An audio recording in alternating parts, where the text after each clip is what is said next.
Hello, everyone, and welcome to another episode of our Brothers Creed podcast, where we talk about motivation, experiences, and exploring the world around us. We're the Thomas brothers. I'm Ethan. And I'm Jared.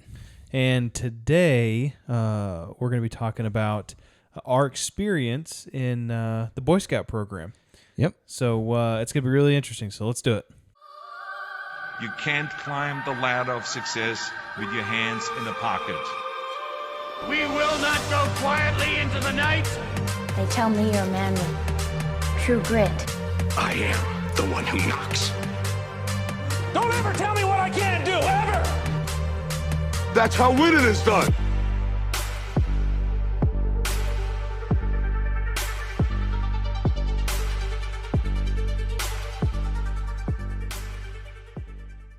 All right. So today, like I mentioned, we're going to be talking about Jared and I and our experience in the Boy Scouts of America program. As you can tell, we came festively dressed. We wore our scout shirts today, our Class A uniform. Yeah, for those listening, those viewing, you can see it on YouTube. But what we wanted to do is Jared and I both grew up as part of the Boy Scouts of America, going through the program, and we both were able to achieve the rank of Eagle. So we kind of wanted to talk about our experience. There's been a lot going on in the past couple years with the BSA and some changes that they've made. We want to talk about some experiences that we had, some stories of scouting. Also stories as leaders. We've both been leaders in scouting. We've both been in the Cub Scouts and as well as with the older scouts. Yep. And so we're going to talk a little about that as well. Yeah, it's going to be cool getting a perspective as a youth in the program as well as a scoutmaster or leader in the program. So just a little bit on the history of scouting, and there's a lot of history that goes into it. But just in general, the Boy Scouts started in. It was founded in Great Britain in 1908 by an officer in the military, Lieutenant General Lord Baden-Powell, who wrote a book called Scouting for Boys in 1908.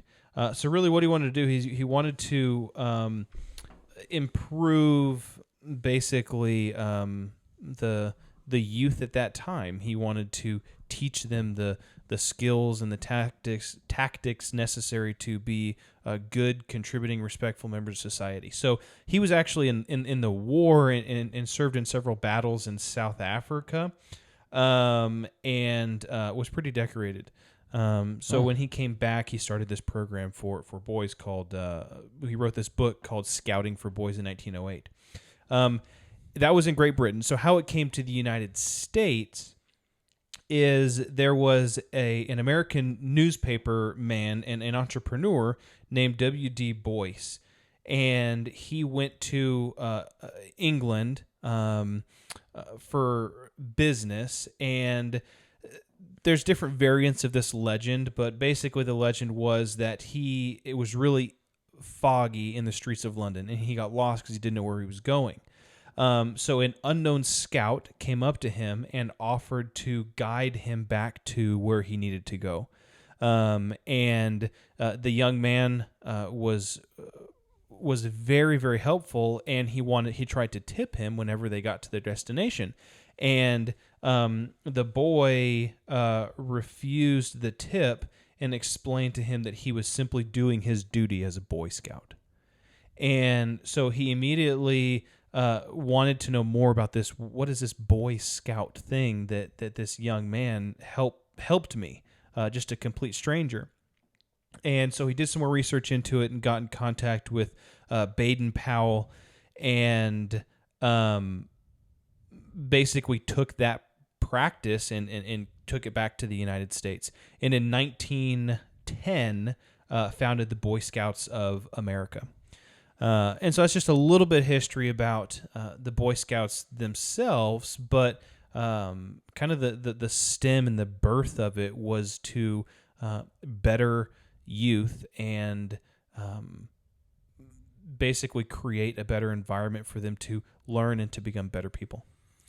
Yeah, and really give young boys an outlet for activities and to learn, to be exposed to different things, so that they can learn a variety of different skills, scouting skills, and in modern times, other practical skills, but still some of the old school scouting skills like surviving in the wilderness without a tent or fire starting and some of these different things.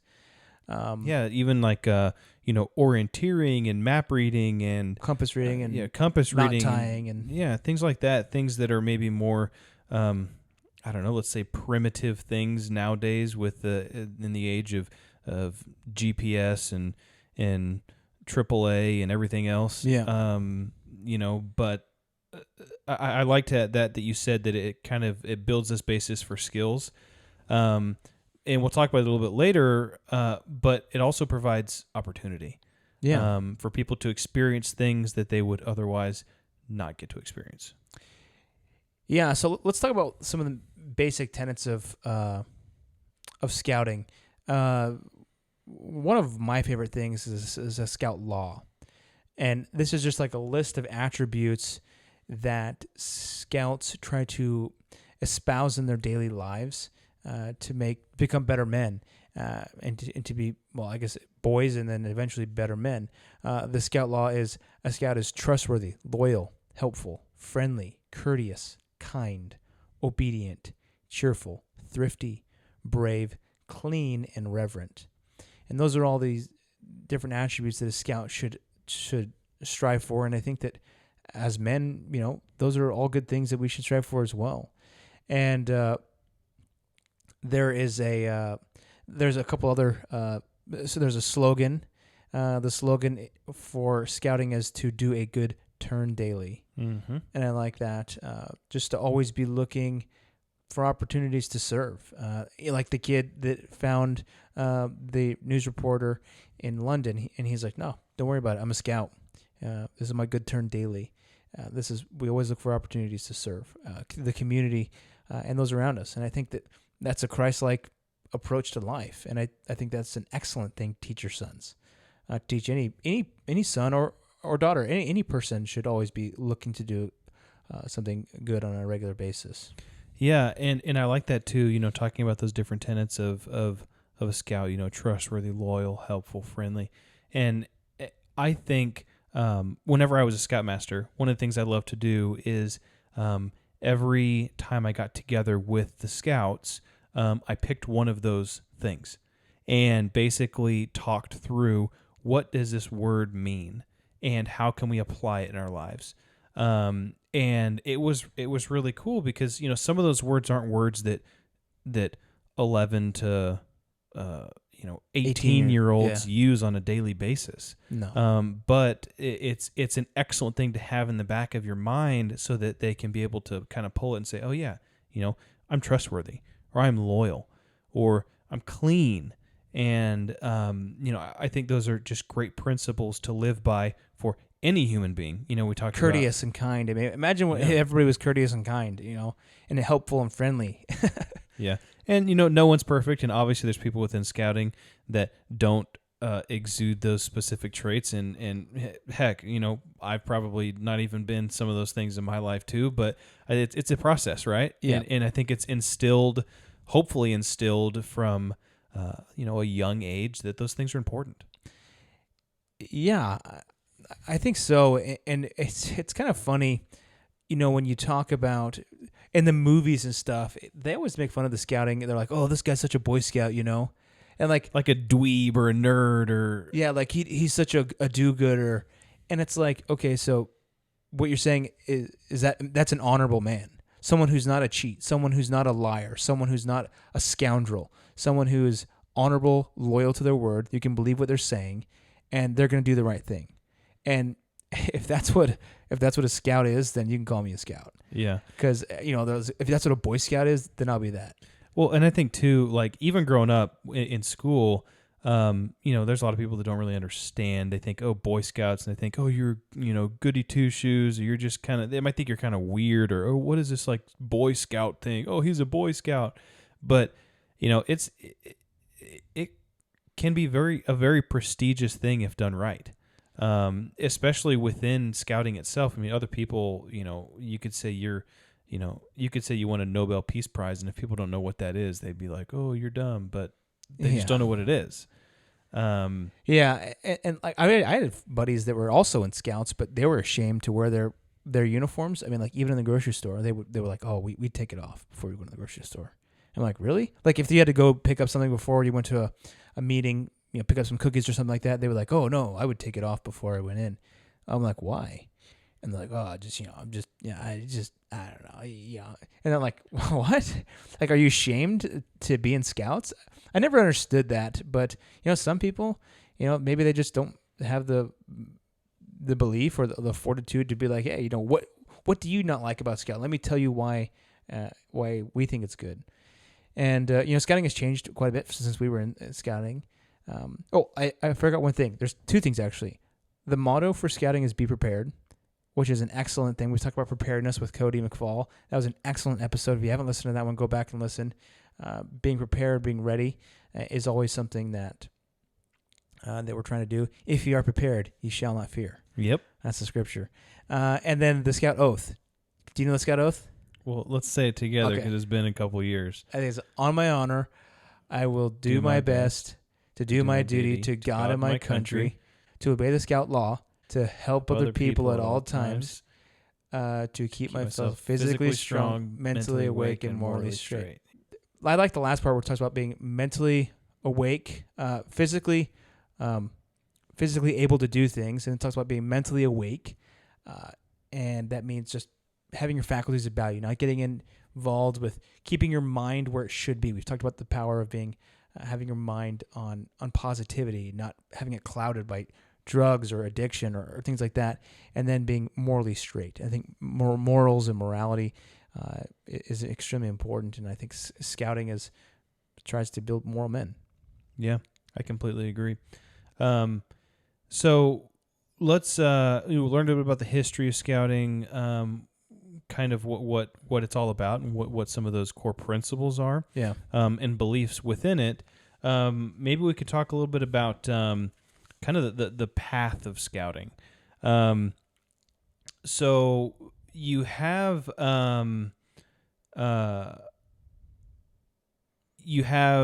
there's a couple different groups within scouting. So Boy Scouts of America typically are youth that are within, typically are boys that were within the age of 11 to 18. And but there's also the Cub Scouts, which is similar but different. It's kind of all under the same tutelage, right? But the Cub Scouts is more of a preparatory scouting. So the Cub Scouts goes from age 6 to 11. And there's different ranks. And I'm going to talk about some of the Cub Scout ranks. I was actually a Cub Master for several years. And then Jared's going to talk more about the Boy Scout side of things, which is getting a little bit older. But in Cub Scouts, you start out as you earn the rank of a Bobcat, and then these are 6-year-olds, so these are young, right? Bobcat, and then you progress to Tiger, and then you progress to Wolf, and then you progress to Bear, and then after that comes Webelos. And once you get to Webelos, then you progress through that, and you can get your Arrow of Light, which is kind of your transition into the actual Boy Scout program. So, these different ranks and kind of they call them ranks. So the whole program is set up for achievement. You are constantly, you don't just age through the program and you are given, the next rank. There's a specific book with a specific list of items or objectives you have to accomplish in order to achieve the next rank. Now, obviously, with a 6-year-old from, going from the first rank to the second rank, from a Bobcat to a Tiger or whatever it might be, basically, as you progress through the ranks, you can complete a certain list of objectives, and then you can progress to the next one. Obviously, in the younger age, those objectives are much smaller. They might be, do a good turn daily, or and it might be 50 different things that you have to do that are not like massive projects, like play a or sport, a team sport, or show team spirit, or help your parent make dinner, or there are things like that you can do. Obviously, you need help at that age to accomplish some of those things, but it's progression, and there's a certain sense of accomplishment when you complete a task or a group of tasks, and then you get advanced to the next level, which basically institutes a new level of even harder tasks, or maybe a little bit different, but more meaningful, more difficult. Yeah, and one thing that's great about it, scouting in general, is that there's an award. You've earned this patch, you've earned this medal or this badge, and I feel like that is very important because you have a sense of achievement. It's almost like video games. That's why they're addicting. Is because like, I want to achieve that next level, or I want to achieve that goal, or finish this, get this badge, and it's kind of the similar way. It's like you've achieved this. Very similar to the military. I'm not in the military, but as you rank up, as you get more experience, you get different badges for different things that you do, certifications. Yeah, and so that's important. But with Cub Scouts, it's really a lot of fun. I was Cub Master as well for a while, and that's when they do the Pinewood Derbies, which are really cool. You get a car and you just a wood block, and you shave it down, and then it has to be 6 ounces, I think, right? I'm not and then sure you, and then you race it down a thing, and then it's a big race for the kids. That was always fun doing the Pinewood Derby with our dad growing up, and cutting the car and everything. And then there's the rain gutter regatta. Did you guys ever do that? Yeah, where you make little boats, and then you put them in a rain gutter, and then you race to the boats and stuff. Yeah, down with water. Yeah, it's just a lot of fun activities for little kids, and it gets the boys doing stuff. And it gets them starting on to be disciplined, to start working towards different goals. And then when they get into scouting, and Ethan mentioned they go to Webelos, which is and then they go into what they call is just a scout, is kind of the first rank within Boy Scouts. And then it goes tenderfoot, and then goes second class, and then first class, star, life, then eagle. Yeah, and each one of those pieces along the way have different requirements on what you're supposed to be doing. A lot of it has to do with service. You have to do a certain number of service hours, and some of them it's actually a certain number of conservation service hours. So that has to do with like, doing something in nature to help rebuild it, help with clean up a pond, or clean up a neighborhood or something like that from trash, or clean a highway, something like that. Also, there's a leadership component to that. Within scouting, one of the main purposes of scouting is to let these kids lead. It's the patrol method is what they call that, and that allows these boys to get in there and lead each other and take turns doing different leadership positions so that they can really do all the hard work. And as Scoutmaster or Cub Master, we kind of just sit back and make sure they don't get hurt and make sure they don't get too crazy, and just check in every now and then and say, hey, have you considered doing this, or have you considered doing this? But really the boys are supposed to be the ones that are being the leaders.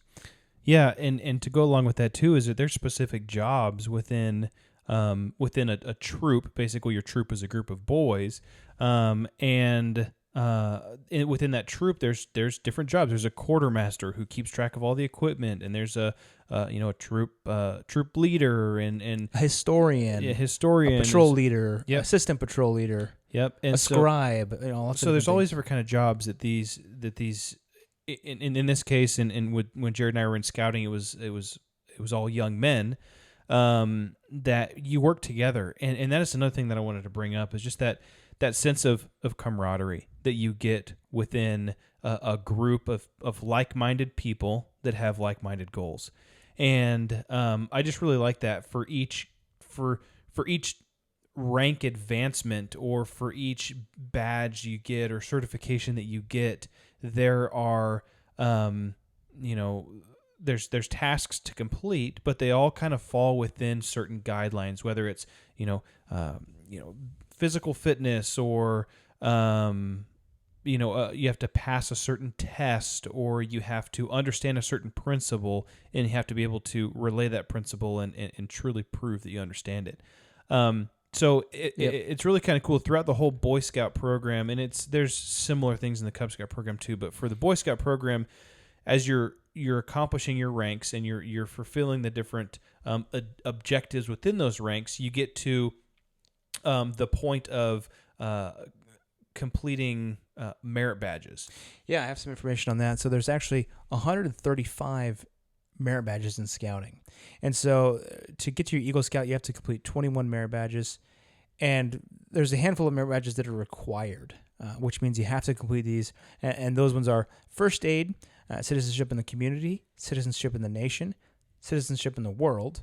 And each one of those has different, a whole checklist of things that you have to do to really get that passed off and signed off by a merit badge counselor or someone who is in the know about these kinds of things. So first aid, you have to show first aid practices, and you have to show how to take care of someone if they need a splint or they need a tourniquet or whatever. Some of the other ones here are required ones are communications, cooking, personal fitness, emergency preparedness or life-saving, environmental science or sustainability, personal management, which is about money and finances, swimming or hiking or cycling, camping, and family life. And then in addition to those, you have to have 10 elective ones. And there's a lot, there's 135. My favorite elective one was wilderness survival. And that was one where you had to go out and, you had to build a lean-to and sleep in it overnight in the woods. That was a lot of fun. We did that at scout camp one time. And, just like, they're like, hey, go out and pick a spot in the woods, see you in the morning. And you had to go build a lean-to and put leaves on it and build a little shelter and everything. That was a lot of fun. Yeah, I remember the same thing, and it actually rained that night on us. They took us out, and there was a bunch of us, and basically they said you can't be within, it was like, I don't know, like 50 feet of anyone else, because there was a big group of us. But basically they just gave us, like, there's this whole big batch of woods, and they said, all right, you guys go out there. We'll round everybody up in the morning. And it was like from, a couple hours before dark until light the next morning. And so as a 14-year-old, 13-year-old kid, just to be like completely out in the pitch black dark by yourself, sleeping under the stars or in this little hut that you made, or this little shelter that you made out of sticks and leaves.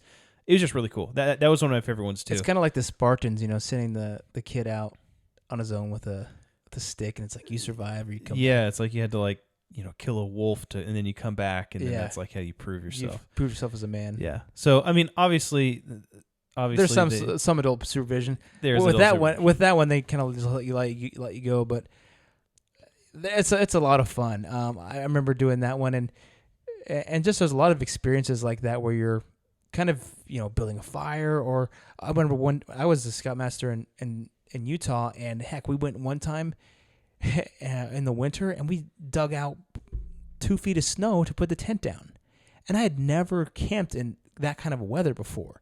And we were doing a Klondike Derby, which is where you actually make a sled and then you use the scouts as like dogs, like sled dogs, and you race down a hill. And we always did a Klondike Derby here in North Carolina, but it was just basically on the grass. Yes, North Carolina boys. And in Utah they actually have snow, and so it was pretty wild, and it was cold. It was unbelievably cold. But in those climates, they'll teach you how to make an igloo or a snow cave to sleep in, and I think that is just so cool. And it's so interesting how orienteering and like finding your way through the woods out west is absolutely completely different from out here. In the East Coast. East Coast, if you have a compass, reading a compass and directing yourselves in the woods is totally different than when you're out west. Out west, you could just look at the mountains, and all you need is a map, a topographical map, and you can see the mountains, and you can see the rivers, and you can see, okay, well, let's just go this way. You almost don't even need a compass if you just generally know the directions. But here out in the East Coast, you almost have to entirely depend on a compass to navigate, because you're in the middle of the trees, and you can't see any landmarks or anything. Yeah, a lot of times it's just flat and trees. Yeah, and you'll get so lost. It's a different navigation style. Which part of being a leader, it's so fun. And as a leader, I've seen some of the kids, and I'm not a scoutmaster now, but when I was, seeing some of these boys really learn and grow. And one time, I had a troop. I was working with some boys, and we were doing wilderness survival, and they were just really into it, and they were doing so well. And it was actually like pouring down rain, and these kids were just so tough. And I was really proud of them, and just like I was like, man, these guys are tough. Yeah. And I could just tell that they were getting through that rite of passage of, becoming a tough. And then those boys, they can tell, like, I can get through this. I can get through this tough time, and I can do hard things, and it boosts their confidence and their leadership because they're leading each other at the same time. Yeah, I love that. One of my favorite ones, merit badges that I did as well was whitewater merit badge. Oh, yeah. And we actually did whitewater kayaking, and it was like a legitimate thing where we were in like a strapped into a kayak, and we had to learn how to do the underwater rolls, and we had to learn how to do a lot of different types of things, and then we had to be able to prove there's certain tests that we had to do and be strong enough, and that was one of my favorite ones. I did that at scout camp one year. So I really liked what you said, that experience you had with those boys, that they were just tough. That was talking about some of the kind of the principles and practices of scouting. That is one of the things that I loved about scouting growing up myself, and then as a leader seeing in these youth were, for example, so we actually you as well, you went to Philmont. Yeah. Philmont is a Boy Scout ranch in Arizona and New Mexico that I don't even know how many thousands of acres it is. But basically you can go there and you spend 2 weeks? Yeah, something like that. 2 weeks on the trail. It was 50 to 70 miles. And we actually chose one of not... You can go and choose like the difficulty that you want to do. I think we chose like 50 to 60 miles. You hike a lot of miles over several weeks. And basically you're out there, you carry all your food, you carry all your water, and then you hike to different camps along this big loop of a trail through the desert and through the woods and through. And at each camp they have like really cool activities. Yeah, there's different like themed camps and stuff like that. So, but before we went to Philmont, whenever I went, Jared, we didn't go at the same time. We went different times, but we had to do like preparation hikes. And we went to Philmont during the summer, but one of the preparation hikes we did was in like March, and it rained. It was a 2-night, 3-day hike, and it rained the entire time, and it was like 42 degrees and raining the entire time for 3 days. I mean, everybody was just soaked, and it was terrible. But you know what? It was awesome.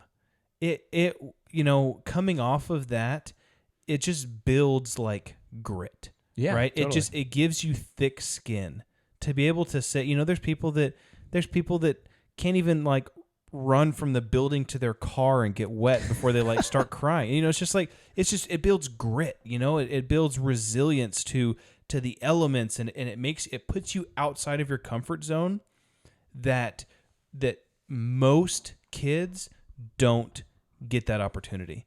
And that's physically, and with other boys too. Yeah, other people that they have that band of brothers camaraderie, to where you're both in the trenches with these other kids. You're both in the rain. You're both, and you're both having fun. And it's just like, this is cool. Yeah, there's a philosophy that I try to live by to a certain extent, and it's just embrace the suck, right? So you just suck it up and do it. And there's other people that are with you, and you enjoy it as much as you can. And I look back on some of those times, and it's just like, man, like, awesome. Yeah, I was cold for 3 days, and I slept for like probably 20 hours when I got home, but it was awesome. Yeah. And so I think that's one thing with scouting, that it provides you with opportunities like that to grow. Now, it also provided similar opportunities like that mentally or socially. There's certain parts of merit badges where you have to be responsible. You have to reach out to adults or careered professionals as a 13, 14, 15-year-old and be responsible. And I think that can put someone out of their comfort zone as well. Yeah. And so, You want me to can I tell you a quick Yeah, go story? ahead. So I don't mean to toot this as me tooting my own horn, but I just say this story as like it was a really developmental, I think, story for me, and that it really kind of showed me who I was. One time we were doing a catapult contest where we would build a catapult. There was a couple troops, but there was also a group of leaders. And so we just went in the woods. We got a bunch of sticks and stuff, and we built a trebuchet or a catapult. And the competition was to see how far you could launch your catapult. And they had given us a bunch of rope and stuff. And what my troop did is we got everything together, and we got all the sticks and stuff. And we had a couple of pulleys because we actually planned ahead a little bit. And we launched our thing off, and we got a decent throw on I think it was like a orange or something, or oranges or potatoes or something we were throwing. We got a decent throw, but the cross beam of the catapult had launched. So you have the one main catapult piece, and it pivots on one cross beam. That cross beam broke. There was a stick that broke. And my whole troop was like, we're done with this. This is too much work. And, we already got pretty decently far or whatever. And so everybody was like, well, we're going to leave in. We're just going to go hang out at camp. And I was like, no, I'm staying. I was like, I'm going to fix this thing, and I'm going to redo it. And so everybody left, and I was there by myself, and I was unlashing all this thing. I was unlashing. I mean, we did tons of lashes, so it was like it was a lot. And I was like, I'm gonna fix this, and I'm gonna redo it, and I'm gonna launch this thing farther than anybody. And I was working on it, and then the other guys, they went, they left, and then they're like, you know what, like, let's go back and help. And they went in the woods, and they found a giant, like, 7-foot metal pole in the woods, and they brought it back, and they're like, we're using this for a crossbeam. And so we put it in, and we launched that thing so hard that our main stick that was launching it whipped so hard that it snapped, but our thing went well beyond what anybody else did, and we ended up winning that competition. And so for me, that was really, I was kind of like, I'm a person that doesn't quit, and like, even if everybody else quits, I'm not going to quit. And that was a time where I kind of felt like I proved to myself that I was not a quitter, and that by sticking with something, you can see those we ended up winning the competition, and we got like this. It was like a model trebuchet that it was like a golden little Trophy. Trophy thing, and it was cool. And I was like very, very proud of that. And I still look back on that today, and I'm proud of myself and that achievement. And I think that is exactly what scouting is for, to give boys the opportunity to experience these types of things. And to grow personally, and to prove to themselves, and maybe it's even like those other boys who are with me, maybe to say, maybe I shouldn't have given up so early, or maybe I could be that leader to follow that says, I'm not going to give up, and I want to come back, and I'm going to support my team. I bet they learned something as well. So I think that was a really cool experience for me.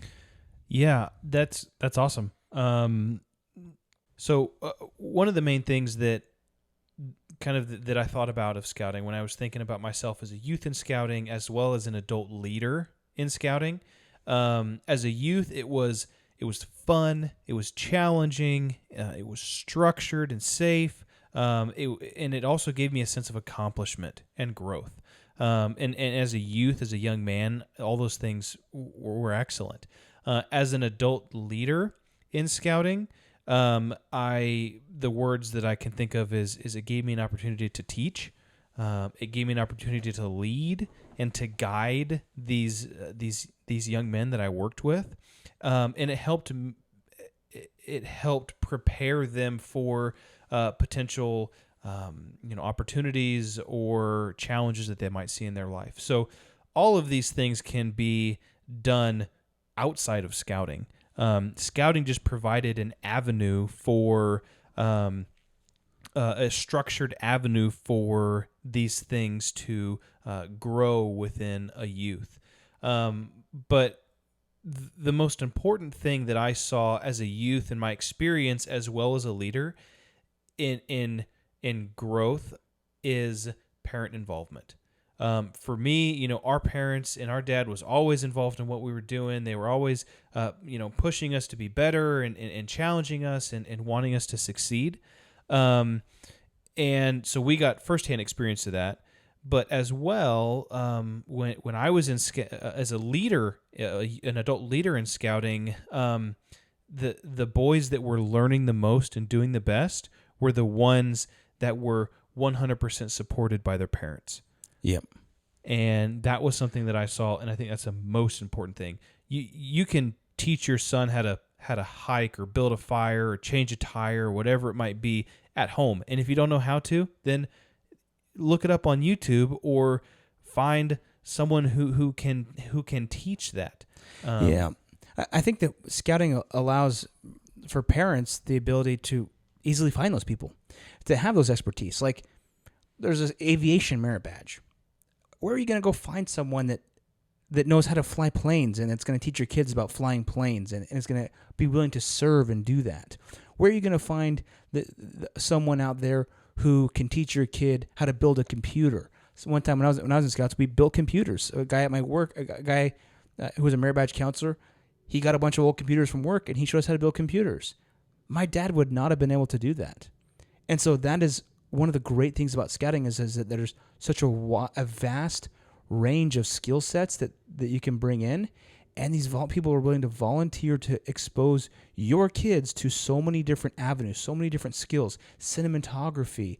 We met with some guys who were movie producers. Yep. We've met with, you went to do one that was like power plants and stuff like that, didn't you? On the Catawba River. Yep. We power plants and hydropower or something like that. Wasn't that one of them? One of the merit badges? Yeah. I mean, you're not. Imagine being a dad and like, I want to expose my kid to power plants, and I'm going to go find an employee at a power plant, have them volunteer to walk my kids through. Or there was times when we went to city councils, we went on a walkthrough of the prison. We talked to prisoners. We went to the police stations. I've been in the ICE building where they've talked about how they process folks and we've been in, there's just so many different opportunities to open up because there's a lot of folks that are willing to serve and give back to their communities, to these boys. And that is what scouting allows. And that is one of the great strengths of scouting. Yeah. So I think, scouting has changed a lot since Jared and I went through it. There's been different things. They've since changed the name a little bit to BSA Scouting. Yeah, BSA Scouting. Now they, in the specific scouting program where we grew up, it was basically a young men's organization. There were certain aspects of scouting for older scouts that girls were involved in, like venture scouting. But in the specific, Boy Scout program that we've been talking about, it was boys only. But now they've opened it up to also if girls want to participate, which there's tons to learn in the program itself. So I think the skills that are taught are good for everyone, not just specifically boys, but in my personal opinion, the intermingling of boys and girls in the same troop, it's kind of hard for boys to be boys when there's girls around. And people might think that's toxic masculinity or whatever you want to call it, but it's just different. It's just a different environment. Yeah, I think that if girls want to join a Boy Scout troop, that's fine. And there are some troops that just have girls in their troop. And I think girls also sometimes they just say, we want to have a girls troop and we want to do things just with girls. Just when you have, 16 and 7, when you have 14, 15, 16-year-old boys and 14, 15, 16-year-old girls and the same troop and you're going on campouts, I mean, that's a recipe for something to happen. I mean, let's be honest. And so in some cases, I don't know of very many mixed troops, but I know that there are some girls-only troops, and there are a lot of just boys-only troops still. And so there's a lot of that discretion is left up to the troop individually on how they want to do things. And like you said, I think that having that band of brothers, that camaraderie against young men is really important to continue. And I think it would still be very easy. It still is very easy to find that nowadays. Another thing that they came out with was another criticism that I have of Boy Scouts is sometimes because it's an organization, they have liability. They can restrict some of the things that the young men can do. Like, if you're doing a service project, you have to be at least 16 to push a wheelbarrow, or you can't use power tools unless you're 18. Or, and doing some Eagle projects, we've run up against a couple of those, and like, oh, well, this 16-year-old boy can't use a drill because it's a power tool and because of liability reasons. I think that all that liability stuff is probably important for a large organization. As a dad, I'm like, that's BS. He knows he needs to know how to do a drill. So I think scouting is best when it's paired with an active father who can teach those kids how to do things that scouting maybe won't allow. You cannot go hunting in scouting. They will not do hunting. That is outside of the liability. So if I want to go pheasant hunting with my kid or deer hunting or whatever, or they do have rifle shooting, but there's different specific ages, very strict around shooting with boys. If I want to go do that with my boy at a younger age, then I will on my own, and then use scouting as a supplement to my parenting. I think when that is done, it is the most effective. Yeah, and I think that's how we were raised. I mean, we did a ton of stuff within scouting, but we did, I would say, so much more probably outside of it, just within our family. I was pushing wheelbarrow when I was like 12 years old. My dad's like, "You go 12, probably younger than that. 9, Yeah, probably." carrying sticks back into the woods that Dad chopped off trees. Yeah, it's a side effect of living in the South. Lots of trees, lots of down sticks. Yeah. Well, this has been great. I know that lots of people have different opinions of the scouting program. There's been some large organizations that have recently left the scouting program, for just different reasons. I think we enjoyed it when we were in it. Like we said, that was a long time ago. But we have been able to achieve the rank of Eagle. Only 3% of Boy Scouts from 1910 until now, of all those guys, have achieved the rank of Eagle. Yeah, 3%. So it's truly an elite thing, and I've had the opportunity last year to help some kids to achieve their Eagle, and that was really cool and really really special to see them achieve that rank. Yeah, I mean 3%. That is that's pretty prestigious, and so I consider that a very near and dear thing to me, just because of the effort that went into it, that it took to achieve that rank, and so bringing this around to how scouting has helped us develop our individual creeds. I 100% believe that that a portion of my scouting or a portion of my creed development is a direct result of the principles and practices that I learned in scouting. And experiences of scouting. And experiences, 100%. And how I'm going to raise my children and the things that I'm going to teach my children, boys and girls, are many of these things that I learned. Maybe they'll participate in scouting, maybe they won't, but I want to make sure that they have as many opportunities as they can to grow and experience what's out there. Absolutely. And I think sometimes as dads, I want to give my kids all the opportunities in the world, but I am not good at everything. And I don't necessarily want to be good at everything. There's some things that I could care less about being good at. But I think it's important to expose my kids to lots of different things so that if they want to be good at that thing, they can try that thing. And being involved with scouting as a parent is a blast as well. Going on campouts and being involved with these kids' lives, and also just even as a leader helping other kids in the community. It's just a great service, and it's very rewarding. And I think it's a great organization. It takes a lot of work, but it is worth it. And I think that this country needs better men. Yeah. And building these boys to be resilient. Suicide rates are the highest among men. Addictions are highest among men. There's a real crisis in this country around men and boys. And where does that start? That starts in boyhood.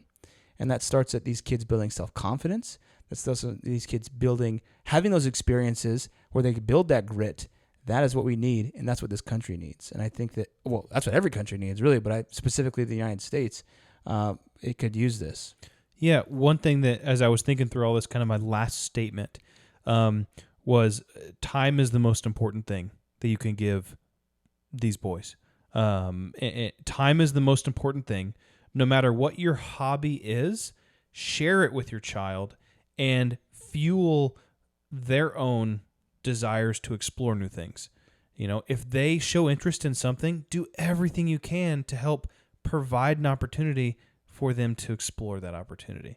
Playing an instrument, playing a sport, going in the woods, or doing whatever they want to do. Just be there.